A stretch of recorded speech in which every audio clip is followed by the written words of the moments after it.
வீட்டு மாப்பிள்ளைக்கு பிடிச்சிருக்கா தம்பி? மாமா காதுல விடல, கொஞ்சம் பக்கத்துல வந்து சொல்லு. மாமா மாமா என்னங்க எப்ப பார்த்தாலும் சாப்பாடு சாப்பாடு. இல்லப்பா, பிரியாணி எப்படி இருக்குன்னு கேட்டேன். செம்மையா இருக்குங்க. இது என்ன பிரமாதம்? இது விட பெசலைட் ஒண்ணு இருக்கு, கூவுடா. கவுனி அரிசில அல்வா ஏதோ செஞ்சிருந்தேன்னு சொன்னீங்களே, இதானா அது? அப்படி கேளு. ஆனா காரமா இருக்கு. இது என்ன கார அல்வாவா? காரமா? கார அல்வாவா? ஆனா இது புதுசா இருக்குனே, புதுசா இருக்கு. புதுசா இருக்கு. புதுசா. ஏன் அத்த, கார அல்வான்னு ஒண்ணு இருக்கு. ஏய், இவ ஒரு இல்ல, ஐயோ சாமி, வேற தொண்டையில வச்சோன்னா அப்படியே வழுக்கிட்டு போகுது, அதான் கேட்டேன். ஓ அப்படி இல்ல, அது மட்டன் சுக்கா. என்னடி சொல்ற? நீ என்ன சொல்ற? அல்வா இன்னும் பரிமாறவே இல்ல. ஓ, மட்டனா? அப்போஸ் குளுக்கோஸா?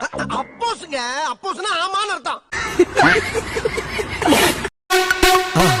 மறக்காம சர்ப்ரைஸ் பண்ணுங்க. Thank you.